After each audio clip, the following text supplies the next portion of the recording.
أن تختره معناتم لتاساسبو زندا علما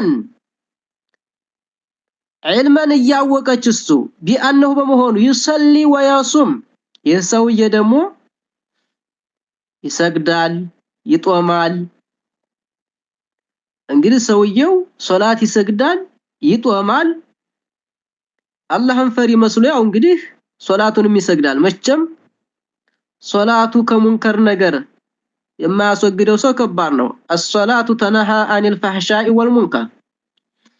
بانه ሰውየው ይሰሊ ይሰግዳል ወያሱም ይጦማል እና እንዴት ይሻለኛል ነው ሴትየዋ ጠያቂዋ እንግዲህ ነርጁ فضيلة الشيخ الإجابة መልስ እንፈልጋለን ተብሎ ተጠየቁ فأجاب الشيخ رحمه الله تعالى መልስም ሰጡ اولا መጀመሪያ ينبغي لها ለሷኮ ይገባል አሉ ለዚች ለሴትዮ ባሏ ችላላላት ባሏ የማይመለካከታት ለሆነችው የሚበቃትን መስርፍ የማይሰጣት ለሆነች ይገባል አሉ ينبغي لها የመጀመሪያ ይገባል በሷ ላይ አን تواجه له النصيحة يعني ምክር ልትሰጠው መጀመሪያ ምክር ልትሰጠው ልትመካከረው ይገባል መጀመሪያ ወአሽሩሁነ ቢልማዕሩፍ እንዳለው አላህ በጥሩ ሁኔታ ተኗሯራቸው እንደሚለው ምክር መጀመሪያ ወትዘክረሁ ልታስታውሰው ይገባል ቢላሂ ዐዘ ወጀል በአላህ ልታስታውሰው ይገባል መጀመሪያ አላህን እንዲፈራ ወትበይን ለሁ ለሱ ግልጥ ልታረግለት ይገባል መጀመሪያ አነ ለጀውራ እኮ ማዳላት خطره عظيم በጣም አስጊ መሆኑን ልትመክረው ይገባል ልታስታውሰው ይገባል ማለት ነው ማዳላት ሁለት ሚስት ያለው ሰው ያዳላ እንደሆን ወደ አንደኛው የተዘነበለ እንደሆን በጣም ከባድ የሆነ ነገር በሱ ላይ እንደሚመጣበት ልታስታውሰው ይገባል فإن النبي صلى الله عليه وسلم قال يا الله መልእክተኛ እኮ ያሉ መሆናቸውን من كانت له ለሱ ያለው የሆነ ኢምራአታኒ ሁለት ሚስት ያለው የሆነ ሰው فمال ተዘነበለ ታዳ الى احدهما ተሁለት ወደ አንደኛዋ ተዘነበለ من كانت له ለሱ ያለች የሆነ ኢምራአታኒ ሁለት ሚስት فمال ተዘነበለ ታዳ ይህ ሰውዬ ማለትም አደላ ማለት ነው الى احدهما ወደ አንደኛዋ ከሁለቱ ወደ አንደኛዋ አደላ جاء يوم القيامه ይህ ሰውዬ يوم القيامه ይመጣል ወሽቁሁ አንድ ጎኑ ማኢሉን የተዘነበለ ሆኖ ወደ አንድ ጎኑ ጎብጠጥ ያለ ሆኖ ይመጣል يوم القيامه ሁለት ሚስት አግብተው ወደ አንደኛዋ ያደሉ የሆኑ ወንዶች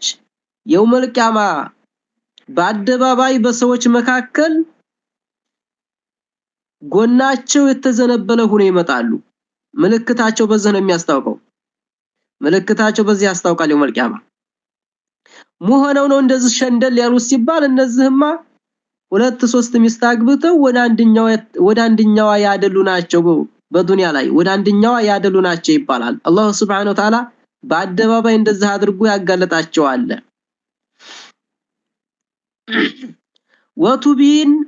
ወቱበይን ይቺ ሴት ታዳ ማበየን አለባት ለዝለ ሰውዬ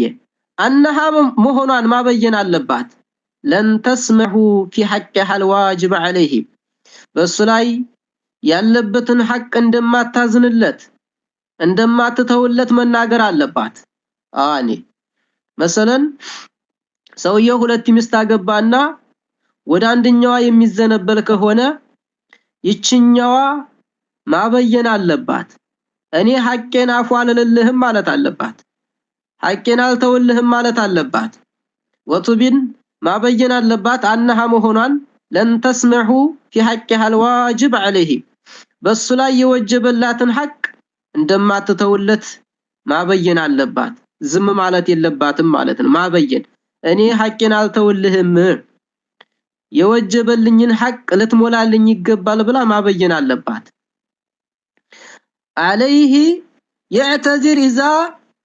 ذكر بالله ምክንያቱም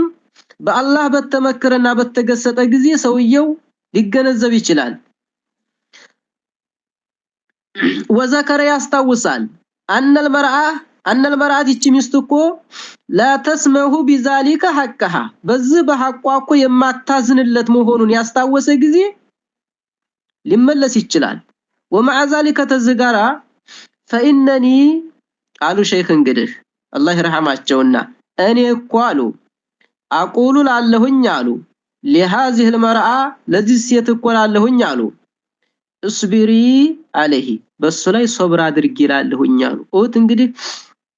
መሻይኮቻችን ዑለማዎቻችን ተፋቱ አይደለም የሚሉት ተላያዩ አይደለም የሚሉት እንግዳ ሶብር አድርጊ ነው የሚሉት ወደ ሶብር ነው የሚያነሳሱት እስቢሪ عليه ሶብር አድርጊ አሏት واحتسب الامر لله عز وجل ጉዳይን ወደ አላህ አስጠግተሽ ተጣበቂ አላህ ኸይር ያመጣል ይያልሽ ሶብር አድርጊ አሏት ወቁሚ ቁሚ አሏት ቢዋጂቢኪ በወጀበብሽ ዋጅብ ቀጥ ብለሽ ቁሚ አሏት فإنك አንቺኮ ቂያሙኪ መቆምሽ ቢዋጂቢ الزوج فيه በሱ በባልሽ ዋጅብ እኮ ቀጥ ብለሽ መቆምሽ ተቅዋ الله عز وجل አላህን መፍራት ነው አሏት وقد قال الله تعالى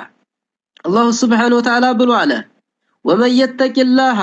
አላህን የፈራ የሆነ እኮ ومن يتق الله አላህን የፈራ የሆነ ሰው እኮ يجعل له አላህ እኮ ለዛ ለሰው ያደርግለታል አላህን ለፈራ ሰውዬ من امره ከጉዳው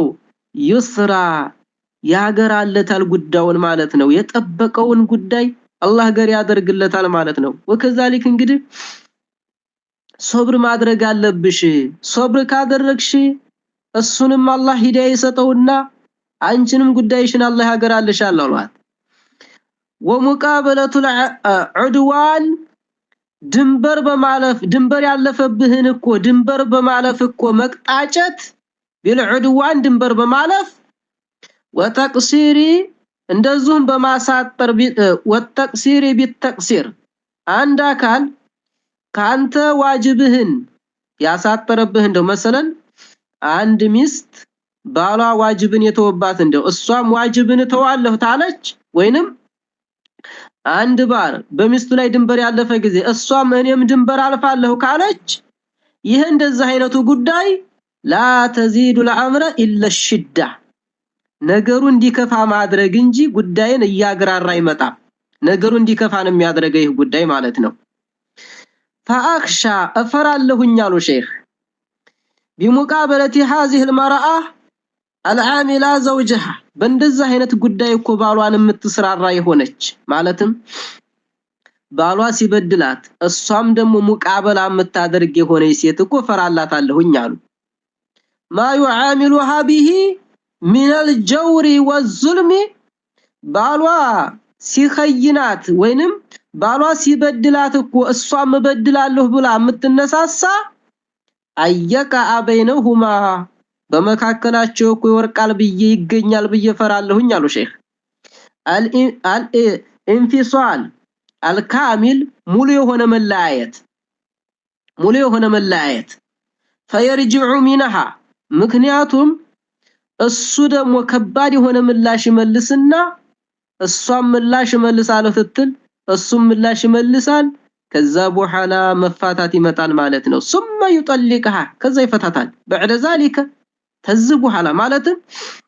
እሷም ምላሽ ስትሰጥ እሱም ምላሽ ትሰጥ እሷም ምላሽ ትሰጥ ምን ይመጣል ከዛ በኋላ ፍች ይመጣል አሉ وفي هذه الحال በእንደዚህ አይነቱ ሐል እንግዲህ ተተፈረቁ العائله እንግዲህ ቤተሰብነት ትለያያለች ማለት ነው ልጆች ይበታተናሉ ማለት ነው ልጆች ግማሾቹ እናት ጋር ይሆናሉ ግማሾቹ አባት ጋር ይሆናሉ ልጆች ይበታተናሉ ማለት ነው ቤተሰባዊነት የተበታተነ ይሆናል ወየተመዘቁ الشمل አንድነት ይበታተናል وهذا ይህ ደግሞ እኮ አምሩ ኺላፍ የኺላፍ ጉዳይ ነው ማየርሚ ኢለይሂ الشرع ወደሱ ሸሪዓ ያስቀመጠው የሆነውን የሚخልፍ ነው ይሄ من الاعتذار والانفاق ሸሪዓ እንግዲህ ዑዝርን ሰጥቷል ወከዛሊክ ደግሞ ሸሪዓ ባል ሚስቱን መቀለብ አለበት ባል ሚስቱን ማብላት ማጠጣት አለበት እንግዲህ ሸሪዓ ምክንያት የሚባሉ ነገሮችን አስቀምጧል አንድ አካል ምክንያት ታለው ዑዝር አለው ይባላል አለ ምክንያት ከሆነ አንድ ባል ሚስቱን ማብላት ማጠጣት ይወጅብበታል ማለት ነው وصلى الله على نبينا محمد وعلى اله وصحبه اجمعين